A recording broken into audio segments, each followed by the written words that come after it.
नमस्कार विद्यार्थियों, मैं धीरज कुमार गुप्ता, सहायक आचार्य हिंदी, राजकीय महाविद्यालय कामा।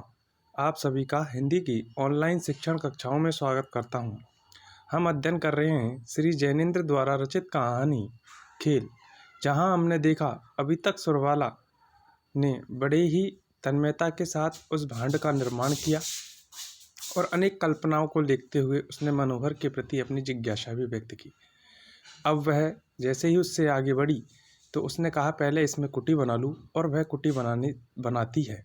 भांड तैयार हो गया और बालिका ने पूरा याद किया तो एक कमी रह गई कि धुआं कहाँ से निकलेगा। तो उसके लिए भी उसने उसमें एक सीख टेढ़ी करके उसके शीर्ष पर गाड़ दी। उसी समय उजड्डर मनोहर को इस अभूतपूर्व स्थापत्य का दर्शन कराए।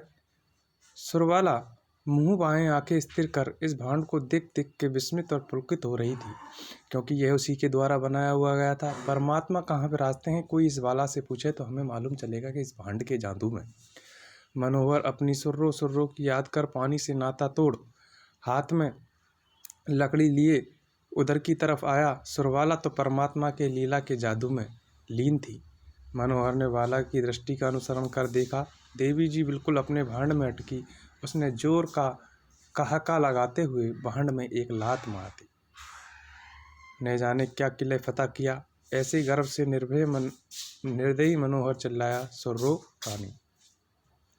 सुर्रो मुख खड़ी रही। जहां अभी तक उसके जीवन में एक विशुद्ध रस था, वहां अब एक शून्य फैल गया। रानी के सामने साक्षात स्वर्ग आ खड़ा हुआ था और तुरंत ही वह चला भी गया। व्यक्ति आया, उसने अपनी लाश से उसे तोड़ फोड़ डाला। रानी हमारी बड़ी व्यथा से भर गई। हमारे विद्वान पाठकों में से कोई होता तो उन मूर्खों को समझाता। यह हमारी कहानी का सबसे महत्वपूर्ण संदेश है। संसार क्षणभंगुर है। इसमें दुख क्या है, सुख क्या है, जो जिससे बनाए उसी में लय हो जाना है।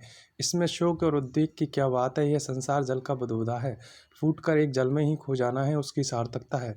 जो इतना नहीं समझते वे व्यर्था है। री मूर्ख लड़का लड़की, तू समझ, सर्व ब्रह्मांड ब्रह्म में है, उसी में लीन हो जाने के अर्थ है। इससे तू किस अर्थ व्यथा सह रही है। रेत का तेरा भांड कुछ भी था नहीं, मन का तमाशा था, वश हुआ और लुप्त हो गया। रेत में से होकर रेत में मिल गया, इस पर खेद मत कर। इससे शिक्षा ले। जिसने लात मारकर उसे तोड़ा वह तो परमात्मा का साधन मात्र है। परमात्मा तुझे गंभीर शिक्षा देना चाहते हैं। लड़की, तू मूर्ख क्यों बनती है। परमात्मा की इस शिक्षा को समझ और उसके द्वारा उन तक पहुंचने का प्रयास कर।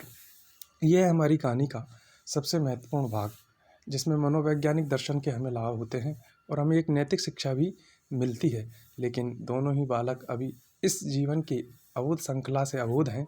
आगे देखते हैं कि वहाँ पर सुरबाला और मनोहर के अतिरिक्त कोई नहीं है। धीरे धीरे जब सुरबाला उससे पीठ फेर कर दूर हो गई तो वह भी मनोहर जोर से चिल्लाता है, सुर्री धत पगली, रूठती है और मनोहर उसे मनाने का प्रयत्न करता है।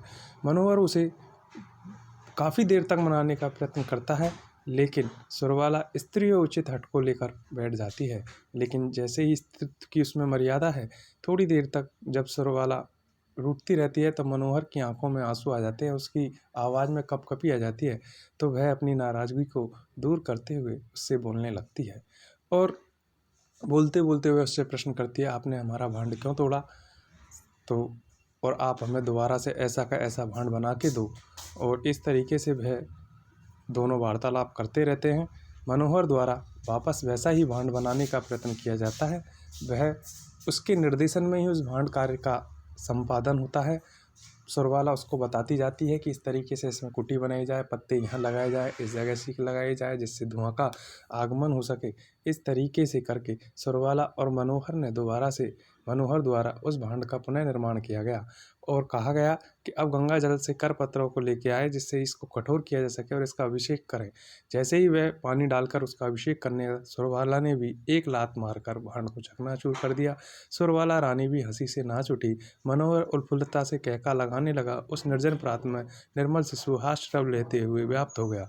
चारों तरफ प्राकृतिक सौंदर्य और दोनों के मनोवैज्ञानिक खुशहाली ने वातावरण को एक श्रेष्ठ स्तंभ पर पहुंचा दिया और वहाँ पर तत्व अवलोकन कर दार्शनिकों की भांति मनोविज्ञान का अध्ययन हमें करना पड़ा। आज के लिए इतना ही, शेष कल।